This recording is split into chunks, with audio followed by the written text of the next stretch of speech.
So we're going to install a meeting room occupancy sensor. So we've got a bracket which is going to attach to the wall. It's got double-sided tape. Peel off the tape and you stick it to the wall. Then you have the actual sensor itself.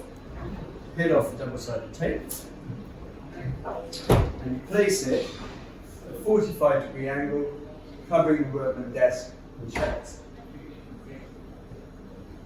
Once installed, you take the Deploy-M app, you log in with your password. So you choose the preloaded location, click on it,